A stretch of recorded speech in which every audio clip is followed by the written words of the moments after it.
가끔 청취자들의 댓글을 보면 무릎을 탁 칠 때가 있는데 맞습니다. 우리 여기에서 강한 정신력님 제가 아이디 처음 본 것 같아요. 오늘부터 1일인가요? 대기업들이 운영하는 그 마트 의무휴일 폐지하느냐 마냐 논란이 크다 말씀드렸더니 일요일 휴무를 서로 하려고 싸우기도 합니다. 근로자들이. 이런 현실을 높은 분들은 전혀 모르겠죠 하셨는데 그래요. 이런 현실에 대한 고민도 좀 필요할 것 같고 현장의 목소리를 좀 따뜻하게 들었으면 좋겠다 이런 말씀도 하십니다. 대우조선해양 관련해서 법과 원칙만 있으면 정치는 왜 필요한가요? 법 앞에 상식이라는 것도 있습니다. 스노우 0908님, 네, 공감하는 부분이 있습니다. 숙련 근로자들의 40대 중반, 20년 차 숙련 근로자가 최저임금보다 낮은 임금을 받는다. 고민거리가 있죠? 자, 저희는 이번에 세제 개편안 새로 나온 이 제도에 대해서 실질적으로 얼마나 효과가 있을지 이걸 좀 고민해 보려고 합니다. 윤석열 정부가 첫 세제 개편안을 발표했거든요. 세법 개정안이라고도 하고요. 세제 개편안이라고도 합니다. 그런데 이번에는 이 단어를 선호했다고 하네요. 세법 개정안보다 세제 개편안이 더 마음에 들었을까요?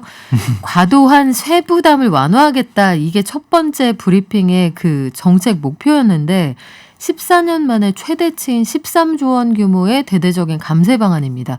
근데 이 13조 원도 감세 총액을 더한 게 아니고요. 전년 대비 얼마씩 줄어들 거냐. 즉 실질적으로 감세의 총액은 훨씬 크다는 얘기죠. 구체적으로 뭘 어떻게 한다는 얘기인지 행복자산관리연구소의 김현우 소장과 알아볼게요. 안녕하세요. 네, 안녕하세요. 일단 법인세 인하 이 전체 감세 규모의 절반 이상을 차지한다고 하는데 요거 조정이 어떻게 됩니까? 네, 뭐 법인세 그러면은 회사들이 내는 세금이니까 대부분의 많은 분들이 해당되시는 경우는 없을 거예요. 뭐 기업을 운영을 하더라도 혹은 조그만 소상공인이더라도 법인으로 운영하시는 분들도 있으나 하지만 대부분 이제 법인세라고 한다면 우리가 생각하는 기업 규모가 좀 있어야죠. 그렇죠. 회사. 그런데 여기에 대한 세금을 감세를 해줍니다. 그래서 그럼 뭐 회사만 좋은 거 아니야? 라고 생각할 수 있는데 취지는 그거죠. 이렇게 법인들이 내는 세금을 비용을 조금 절감시켜주면 그게 나중에 투자와 고용으로 이어지지 않을까라고 기대를 하는 건데 전체적으로 봤을 때는 세부담이 좀 줄어듭니다. 일단 세금을 매기는 기본 구조는 매출에다가 경비를 제외하고 뭐 이것저것 뺀 다음에 나머지에 대해서 세금을 누진해서 매기죠. 네. 그런데 법인세 같은 경우에는 세율이 지금까지는 어떻게 돼 있었냐면 2억 원까지는 10%, 2억을 넘는 부분에서 200억 원까지는 20%뭐 이런 식으로 매겼습니다. 그런데 이제는 중소기업이나 중견기업이면서 5억 원까지는 10%. 과거보다는 세율이 굉장히 줄어들었죠. 20% 내던 게 절반으로 줄었으니까. 그리고 뭐 5억에서 200억 원까지는 똑같고요. 그다음에 200억 원에서 3천억도 지금까지는 똑같은데 3천억이 넘으면 현재는 최대 25%의 세금을 내야 되는데 이게 22%로 낮아집니다. 그러니까 전체적으로 봤을 때 규모가 큰 회사 혹은 규모가 조금 작은 중소 중견기업 매출이 작은 중소 중견기업이면 세금이 좀 줄어든다. 이렇게 이해를 하시면 될 것 같습니다. 그렇군요. 이게 과거에 이명박 정부 첫 해하고 참 비슷하다는 생각이 드는데 네. 기업의 고용지원제도 여기에도 세금 혜택을 좀 줍니까? 그렇습니다. 고용 촉진하기 위해서 기업이 고용을 하게 되면 이것저것 이제 세금을 깎아주는데 그 제도들이 5개로 나뉘어져 있었어요. 그러니까 뭐 고용이 얼마나 증가했냐 그리고 고용을 증가했으면은 뭐 사회보험료를 조금 깎아준다든가 뭐 경력 단절 여성을 뭐 취업시키면은 얼마를 또 깎아준다든가 뭐 이런 여러 가지로 나뉘어져 있었는데 이게 좀 단순화되고 통합화됩니다. 하나로 합쳐져서 합쳐진 후에 수도권과 지방 나눠가지고 세금을 면제를 해주는 조금 깎아주는 세액공제 혜택을 850만 원에서 한 1,550만 원 1인당 이렇게 주거든요. 그리고 기존에 이제 청년을 고용하게 되면 여기에 대해서 세제 혜택을 줬었는데 청년의 범위가 기존에 15살에서 29살까지였어요. 요것도 이제 범위가 좀 늘어나서 네. 15살에서 34살까지로 조금 여유가 생긴 거죠. 아깝다.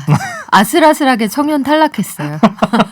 저도 아시죠? 예, 예. 아슬아슬한 거. 아슬아슬. 네. 사실 지구의 역사를 보자면 뭐 우리는 찰나를 사는 거니까. 그래요. 35세까지 청년으로 봐준다. 네. 네. 마음은 34세까지입니다. 네. 이렇게 보시면 됩니다. 그래요. 가업 승계를 지원하겠다 이런 방안도 들어가 있습니다. 이게 네. 역시 논란이 되는 부분이에요. 가업승계라는 게 우리 드라마에서만 보는 상황이잖아요. 네. 아버지가 막 기업을 물려주시고 그렇죠. 이런 상황에서 이게 100년 가게 만들려면은 지원이 필요하다 이런 주장도 있고 한편으로는 이거 부자 세습 아니냐 이런 논란도 있고요. 이게 그러니까 머릿속에 어떤 걸 떠올리느냐에 따라 가지고 느낌이 달라질 것 같아요. 뭐 드라마에서도 한 진짜 말씀하신 100년 가게처럼 예전에 네. 뭐였죠? 그 신데렐라 언니였나요? 막 집에서 네. 뭐 몇십 년 동안 이어오는 양조장, 뭐 몇백 년 동안 이어오는 그런 문근영 씨 나왔다. 네, 맞습니다. 뭐 그런 것들이 만약에 상속세 때문에 이 오너가 돌아가시는데 그 상속세를 부담하지 못해서 가업이 끊어져 버린다. 그리고 거기에서 이제 역사가 사라진다라고 한다면 그건 개인의 손실뿐만 아니라 사실 국가적으로도 손실이잖아요. 네. 그래서 그런 부분들에 대해서 가업이 이어질 수 있도록 상속세 부담은 줄여주자라고 하는 게 이 가업승계에 대해서 가업상속 공제에 대한 취지입니다. 그런데 이걸 확대해 보면 가업이라는 게 업종만 동일하게 유지를 한다고 하면 굉장히 대기업에도 해당이 될 수 있는 조건들이 있거든요. 그런데 어쨌든지 간에 이렇게 10년 이상 가업을 영위한 기업에 대해서 이게 상속되는 경우에 일정 요건을 충족하면 최대 가업상속 재산을 500억 원까지 세금을 깎아줍니다. 근데 이게 이제 2배로 늘어나요. 이 10년, 20년, 30년 이렇게 기간이 나눠져 있긴 한데 네. 오래되면 오래될수록 많이 이 세금을 깎아줍니다. 그게 최대 500억 원이었는데 이게 이제 2배로 늘어나서 1000억 원까지도 가능하게끔. 그러니까 굉장히 오래된 기업이면 기업일수록 부담도 덜해지는 거고요. 그다음에 그렇게 물려받은 다음에 아들이 혹은 딸이 이 회사를 팔아버리면 의미가 없잖아요. 그렇죠. 그래서 사후 관리도 합니다. 상속을 받은 이후에 일정 기간 동안은 뭐 고용도 유지해야 되고 뭐 급여도 유지해야 되는 조건들이 있는데 그런 조건들이 조금 더 완화됐다. 그러니까 가업을 상속할 때 그 상속하는 기업의 입장에서는 조금 더 수월하게 된다. 이런 방향으로 바뀐다고 보시면 될 것 같습니다. 그렇군요. 본부장님들만 혜택을 보는 게 아니군요. 아니 드라마에 왜 이렇게 본부장님이 많으신지 알겠습니다. 네. 소득세 개편에 따라서 예. 직장인들의 아마 이게 제일 궁금할 그렇죠. 거예요. 이번에 네. 법인세, 소득세, 종부세 얘기가 제일 큰데 네. 혜택을 가장 많은 사람이 거의 무차별적으로 보는 게 소득세. 그렇죠. 그런데 정부에서는 1인당 최대 83만 원까지 소득세가 줄어들 거다라고 얘기를 했거든요. 네.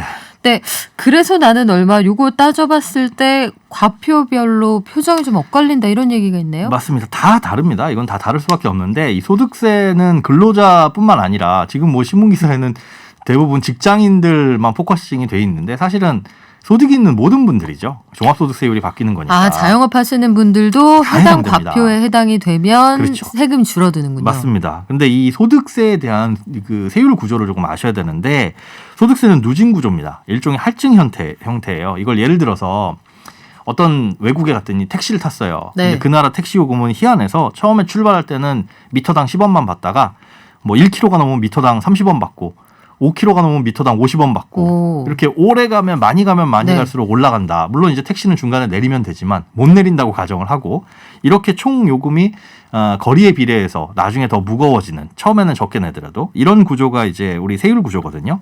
소득세로 마찬가지로 소득 금액이 늘어나면 늘어날수록 처음엔 적다가 쭉쭉쭉쭉 올라가게 되어 있는데 그게 지금은 8개 구간으로 나뉘어서 최저 세율이 6% 그리고 최고 세율은 45%로 정해져 있어요.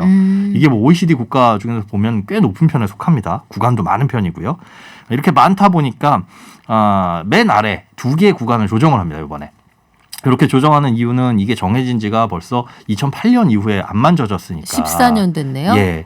그때 당시에 1,000만 원과 지금 당시에 1,000만 원의 느낌이 다르잖아요. 그때 당시에는 연봉 5천만 원만 돼도 와 지금도 물론 많은 돈이지만 그런데 그때 연봉 5천과 지금의 연봉 5천은 느낌이 다른데 세율은 그대로다 보니까 어떻게 보면 세부담이 더 늘어났다고 볼 수 있겠죠. 그래서 그걸 좀 조정을 하는데 5천까지는 조금 만져지지가 않았고 하위 구간에 과거에 이제 1,200만 원까지는 6%였던 게 이게 조금 여유가 늘어나서 1,400만 원. 그러니까 아까 말씀드린 택시로 예를 들자면 1km부터 택시 요금이 비싸지는 게 한 1.5km부터 비싸지는 이런 느낌으로 바뀌신다라고 보면 될 것 같아요. 그러면 사실은 얼핏 생각하면 이게 소득이 적은 분들한테 유리한 거 아니냐라고 생각이 될 수가 있는데 이 소득 적은 구간은 0부터 모두 시작을 하잖아요. 사실은 네. 소득은. 그러니까 소득이 있는 모든 분들 특히나 고소득자일수록 혜택이 더 좋습니다. 왜냐하면 어차피 지금 소득이 적은 구간이신 분들은 이것저것 공제받고 뭐 하다 보면 면세, 그러니까 세금을 안 내시는 분들이 많이 있거든요. 그러니까 요거를 이렇게 낮춰준다고 해도 실질적으로 봤을 때 내년에 연말정산할 때 어라? 뭐 달라진 게 없는데? 라고 생각하실 분들이 좀 많다는 거죠. 기존에 세금을 많이 내던 사람들이 아무래도 그렇죠. 세금 혜택을 많이 보게 될 거다. 맞습니다. 지금 소장님이 말씀하신 그 과표 구간 0원에서 1,400만 원 사이 또 네. 1,400만 원에서 4,600만 원 사이는 이게 연봉 자체가 아니라 과표 구간이잖아요. 그렇죠. 맞습니다. 그러면은 이것저것 빼고 1,400만 원 과표 구간 안에 들어간다. 이런 분들 연봉 한 3천만 원 되겠네요. 대략 그쯤 됩니다. 그러니까 기본 공제라는 것도 있고 네. 우리가 그냥 아무것도 안 해도 빼주는 기본, 그다음에 인적 공제 이런 거 빼고 뭐 신용카드 공제 등등등 빼게 되면 1,400만 원 안에 해당하시는 분들도 꽤 되죠. 그렇죠. 그래서 그 늘어나는 것들이 그러니까 소득이 높을수록 어쨌든 해당이 많이 됩니다. 과표랑 연봉은 다릅니다. 네, 그런데 다릅니다. 가장 혜택을 보는 구간이 있다고 들었어요. 네. 전체 소득세 구간 중에서 어느 과표 구간 안에 있는 분들이 제일 소득세가 많이 줄어드나요? 대략적으로 봤을 때 연봉으로 따지면은 1억 안팎. 요 분들이 이것저것 공제하고 나서 과표 구간이 그 안에 들어올 가능성이 높다. 그래서 1,200에서 1,400 사이로 요 200만 원 늘어나는 거. 요게 기존에는 15% 내던 걸 네. 6%만 내면 되니까 요거 줄어들고요. 그다음에 4,600에서 이제 5천만 원으로 조금 늘어나기 때문에 그 사이에 조금 더 내던 걸 이게 24% 내는 걸 15%로 내다 보니까 그 모든 구간이 해당되는. 그러니까 택시를 탔는데 할증 구간 1, 2, 3, 4가 있다면 1, 2, 3까지 다 해당되시는 분들, 그리고 4까지는 타야 1, 2, 3이 네. 해당될 거잖아요. 이런 분들 같은 경우에는 혜택이 더 큰데 요걸 따져보니까 연봉이 한 1억 정도 되면 가장 최고의 효율을 내더라. 이렇게 시뮬레이션이 됩니다. 아, 그렇군요. 이분들은 그러면 세금이 실제로 얼마나 줄어들어요? 세금이 실제로 얼마나 줄어드는지는 자기 과표에 따라서 다른데 뭐 80만 원 정도 가량 줄어들 수 있다라고 보고 있어요. 그런데 문제는 야 그럼 고소득자들만 좋은 거 아니야?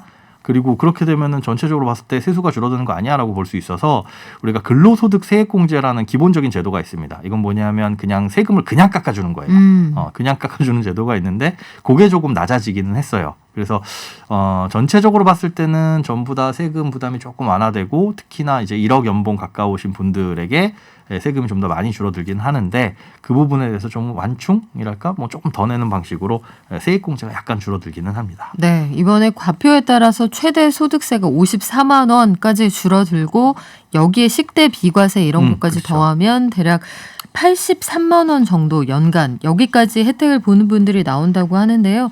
7,800만 원에서 1억 원 사이 연봉이신 사이입니다. 분들, 그분들이 혜택이 제일 많을 거다. 요런 시뮬레이션 결과입니다. 일단은. 네. 근데 이제 이렇게 되면요. 서민들 세부담을 완화하겠다는 취지하고 좀 멀어지는 거 아니냐 이런 주장도 있을 텐데 네. 관련해서 서민들에게 더 혜택이 많이 가는 것 같다 이런 느낌을 주는 제도도 있나요?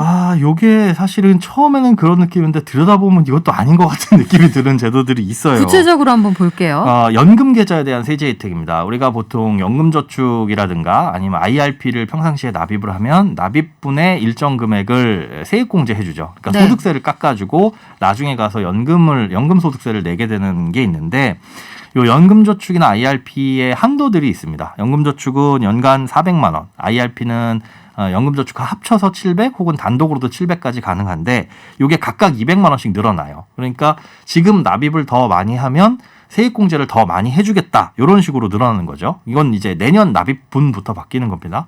근데 한편으로 놓고 보자면은 이것을 이렇게 한도를 꽉꽉 채워가지고 납입할 수 있는 여유가 되시는 분들은 그만큼 소득이 많은 분들이라는 거죠. 그리고 요게 이제 가장 걸림돌이 됐던 게 뭐냐면 지금은 많이 납입을 하더라도 나중에 가서 받게 되는 연금 수령액이 연간 1,200만 원을 초과하면 다른 소득하고 합산해가지고 종합과세를 합니다. 네. 그러니까 그때 가서 굉장히 무거워질 수 있어서 이게 좀 불편한 부분이었는데 요게 완화가 됐어요. 그러니까 1,200만 원을 초과하더라도 무조건 종합과세하는 게 아니라 개인의 희망에 따라서 분리과세할 수 있습니다. 15%로.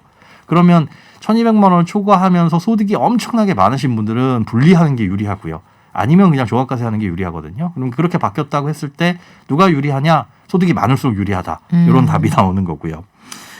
그리고 이제 다른 세액공제는 무주택세제주의 월세액 세액공제. 요거는 이제 주택이 없으신 분들이 월세 내시는 경우에 한해서 급여가 5,500만 원을 기준으로 적냐 더 많냐를 따져가지고 기존에는 지금까지는 뭐 10%, 12% 이랬는데 이게 올라가서 15%와 12% 이렇게 각각 세액공제 받는 비율이 좀 늘어났습니다. 그러니까 월세 내시는 분들은 여기에서 월세가 올라갔더라도 조금 부담을 덜 수 있는 거는 있습니다. 네. 그리고 이번에 아마 세제 개편안 나왔을 때 가장 그 논란의 중심에 섰던 제도가 아닐까 싶습니다. 종부세. 네. 다주택자에 대한 중과세를 폐지하고 종부세 매기는 기준 자체를 바꾸겠다. 예. 이런 주장이 나왔어요. 이게 일단 국회에 가서 통과가 돼야 한다 이런 전제가 필요합니다만 네. 정부안은 어떻습니까 일단? 일단 정부안은 주택 수에 따라서 다르게 매겨졌던 세율 요거를 그냥 가액으로 바꿔버립니다. 그러니까 예전에는 집이 두 채면은 얼마인데 세 채면은 세율을 더 비싸고. 얹어받는다 이랬잖아요. 그렇죠. 근데 그거 완전히 없어집니까? 예, 완전히 없어지고 그냥 합쳐가지고 가격이 얼마냐 요것만 따집니다. 그러다 보니까 10억짜리 세 채 있던 분하고 30억짜리 한 채 있는 분하고 세금을 따져보면 10억짜리 세 채가 훨씬 무겁거든요. 그렇죠. 15억짜리 두 채는 그거보다는 조금 가볍지만 30억짜리 한 채보다는 더 무겁고요. 근데 이런 것들을 똑같이 만든다. 다만 이제 1세대 1주택인 경우에는 공제하는 게 많아서 세금은 훨씬 더 적게 낼 수는 있는데 어쨌든지 간에 그런저런 공제를 뺐을 때 금액이 똑같으면 똑같은 세율로 적용을 하겠다라는 게 핵심이고요. 앞서 말씀해 주신 것처럼 국회를 통과해야 되는데 이게 한 7월 7, 8일 정도에 나왔었던 여야 정부안을 보면 야당 측에서도 이거는 가액적으로 가는 게 맞지 않느냐라는 식으로 살짝 선회하는 모습을 보였었어요. 그래서 네. 큰 틀에서는 바뀌지는 않을 것 같고 뭐 지금으로선 통과될 것으로 보입니다. 그리고 아, 그렇습니까? 예, 그렇게 지금 시장에서는 바라보고 있어서 그때로부터 해가지고 시장에 조금 매물은 줄어들고 있는 모습을 살짝 보이고 있습니다. 부동산 시장에 영향이 얼마나 있을 것 같아요? 글쎄요. 이게 종부세는 보유부담 완화기 때문에 다주택자들이 이것 때문에 내놓는 경우는 아무래도 줄어들 겁니다. 시장에서 좀 전에 말씀드린 것처럼 7월 초부터 꺾이기 시작해서 매물이 올해 1월부터는 계속 늘어났다가 7월 초부터는 감소하는 모습을 보였거든요. 아무래도 보유부담 때문에 이 주택을 처분해야겠다라고 생각하시는 분들에 대해서는 조금 그 숫자는 줄어들 수가 있는 거죠. 자, 마지막으로 증권거래세 인하 같은 금융소득에 대한 세제 개편안 요건 어때요? 네, 일단은 잊으셔도 됩니다. 아, 당장은 안 해준다 당장은 안 이런 한다. 얘기군요. 근데 2년 후에 도입할지 말지를 결정하는데 이거 왜 2년일까? 보통 보면 뭐 1년 있다가 보겠습니다 하는데 글쎄요. 선거가 2년 후에 있더라고요. 그걸 염두에 두고 건지 모르겠다. 꼭 그렇진 않겠죠? 예, 네. 왜 2년인지는 모르겠습니다. 네. 증권거래세 인하, 네. 금융투자소득세, 가상자산, 과세 시행 이런 것들이 전반적으로 다 전부 유예가 되죠? 다 유예가 됐습니다. 네. 그 밖에 우리 꼭 요건 알고 가야 된다. 그런 거 있을까요? 그 아까 말씀드린 연금저축 세액공제나 이런 것들은 내년부터 적용되는 거니까 올해부터 부랴부랴 또 연말정산 내년에 환급 많이 받으시겠다고 납입을 해봐야 네. 전혀 의미 없다는 거. 그래서 내년부터 납입분에 대해서 필요한 만큼만 늘리시면 되겠습니다. 네. 부랴부랴가 언젠지 우리 꼭 알려주셔야 돼요. 알겠습니다. 자, 지금까지 행복자산관리연구소 김현우 소장이었습니다. 고맙습니다. 네, 고맙습니다.